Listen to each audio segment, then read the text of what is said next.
यह कहानी 2017 की है, जब 3 दोस्तों ने अपने कॉलेज की छुट्टियों में एक एडवेंचर ट्रिप पर जाने का प्लान बनाया। रवि, नीलेश और प्रिया ये तीनों मुंबई में रहते थे और शहर की रोजमर्रा की भागदौड़ से थक चुके थे। उन्हें कुछ रोमांचक और नया करने की चाह थी। एक दिन रवि ने इंटरनेट पर एक पुरानी, वीरान हवेली के बारे में पढ़ा। वह हवेली, जो मुंबई से करीब 60 किलोमीटर दूर एक सुनसान इलाके में स्थित थी, वर्षों से बंद पड़ी थी और स्थानीय लोग उसके बारे में तरह तरह की अफवाहें फैलाते थे। इसका नाम था नागेश्वर हवेली। रवि ने इसे एक चुनौती के रूप में देखा।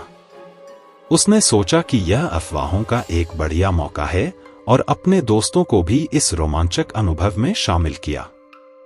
नीलेश ने मजाक में कहा, अगर वहां सच में भूत हुए तो? रवि हंसा और जवाब दिया, भूत वूत कुछ नहीं होते। यह सब लोगों की मनगढ़ंत कहानियां हैं। हम वहां जाएंगे और साबित करेंगे कि ये सब बकवास है। प्रिया, जो खुद को काफी साहसी मानती थी, ने भी कहा, मैं तैयार हूं। चलो, इस डर को हरा कर दिखाते हैं। तीनों ने यह तय किया कि वे उस हवेली में पूरी रात बिताएंगे। वे शाम के समय मुंबई से निकले और देर रात तक गांव के पास पहुंचे। गांव तक पहुंचते ही माहौल में कुछ अजीब सा महसूस होने लगा। गांव में अंधेरा और सन्नाटा पसरा हुआ था। रवि ने गांव की एक छोटी सी दुकान पर रुककर हवेली का रास्ता पूछा।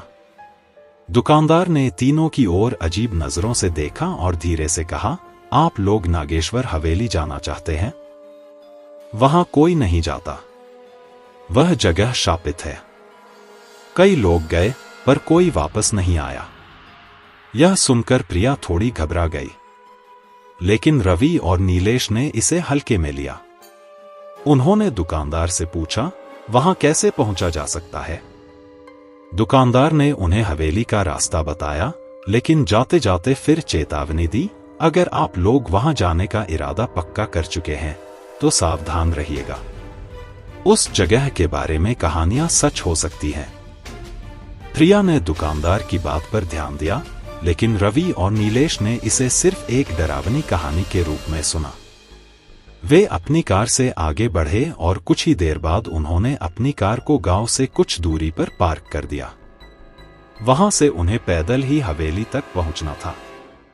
रात के करीब 11 बजे थे जब वे हवेली के गेट पर पहुंचे। गेट जंग से भरा हुआ था और उसके ऊपर बेलों ने कब्जा जमा लिया था।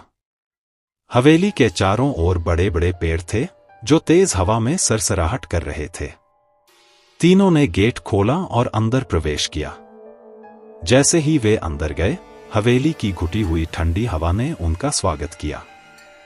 हवेली के अंदर चारों तरफ धूल और जाले थे। फर्श पर लकड़ी की पुरानी टाइलें टूट चुकी थीं। दीवारों पर बड़े बड़े दरारें थीं और छत से पानी टपक रहा था।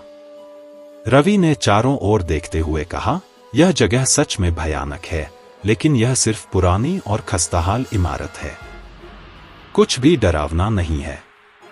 नीलेश और प्रिया ने उसकी बात मान ली और वे तीनों हॉल के एक कोने में बैठकर बातें करने लगे। कुछ देर तक वे आपस में मजाक और कहानियों में व्यस्त रहे। तभी हवेली के किसी कोने से खटखटाने की आवाज आई। पहले तो किसी ने ध्यान नहीं दिया, लेकिन आवाज धीरे धीरे तेज होने लगी। अब तीनों ने महसूस किया कि यह आवाजें असामान्य हैं। रवि ने कहा, शायद कोई जानवर होगा। पुरानी जगह है, जानवर आ सकते हैं। नीलेश ने हंसते हुए कहा, या फिर हो सकता है कोई आत्मा हो जो हमसे बात करना चाहती है।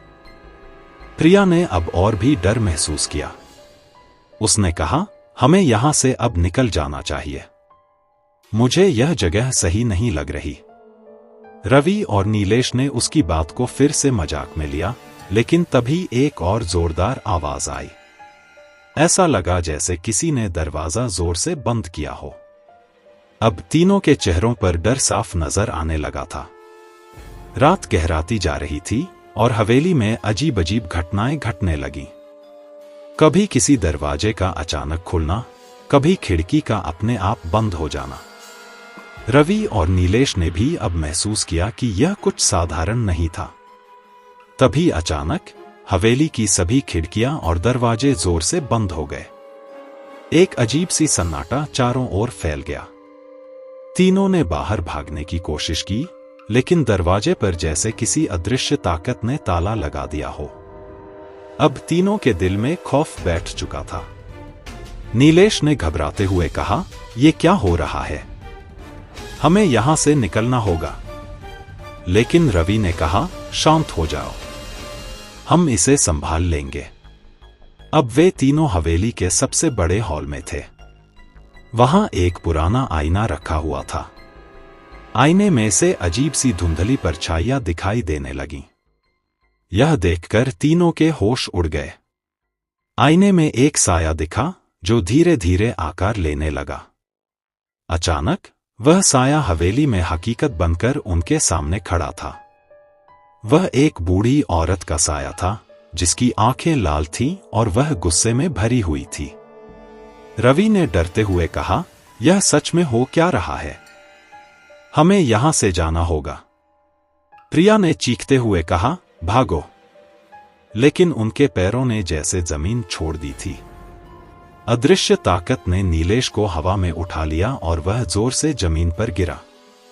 उसकी चीखें हवेली के हॉल में गूंजने लगीं। अब तीनों समझ चुके थे कि हवेली में कोई अदृश्य शक्ति है जो उन्हें जिंदा नहीं छोड़ने वाली। प्रिया ने रवि को खींचते हुए कहा, "हमें माफी मांगनी चाहिए। शायद यह आत्मा हमें जाने दे।" रवि और प्रिया ने मिलकर उस बूढ़ी औरत की आत्मा से माफी मांगने की कोशिश की, लेकिन वह आत्मा चुपचाप खड़ी रही। उसके बाद हवेली के चारों ओर की दीवारों से डरावनी आवाजें आने लगीं। नीलेश अब बुरी हालत में था। उसका शरीर ठंडा हो चुका था और उसकी आंखें पलट चुकी थीं। प्रिया ने रोते हुए कहा, "हम सब मरने वाले हैं।" अंततः प्रिया को एहसास हुआ कि यह आत्मा किसी बदले की आग में जल रही है। हवेली की पुरानी कहानियों से उसे पता चला कि यह आत्मा उसी जगह मरी थी और उसका बदला अधूरा था। प्रिया ने हिम्मत करके आत्मा से पूछा, "तुम क्या चाहती हो?" अचानक आत्मा ने धीरे से कहा, "मुक्ति।" प्रिया और रवि ने मिलकर आत्मा को मुक्त करने के लिए पुराने मंत्र पढ़े, जो उन्हें गांव के दुकानदार ने बताया था। आत्मा ने धीरे धीरे आकार खो दिया और हवेली में फिर से सन्नाटा फैल गया। अगली सुबह जब गांव के लोग हवेली के पास पहुंचे, तो उन्होंने प्रिया और रवि को बेहोश पाया। नीलेश का शरीर वहीं पड़ा था और उसकी आत्मा हवेली में कैद हो चुकी थी। रवि और प्रिया आज भी इस घटना से उबर नहीं पाए हैं।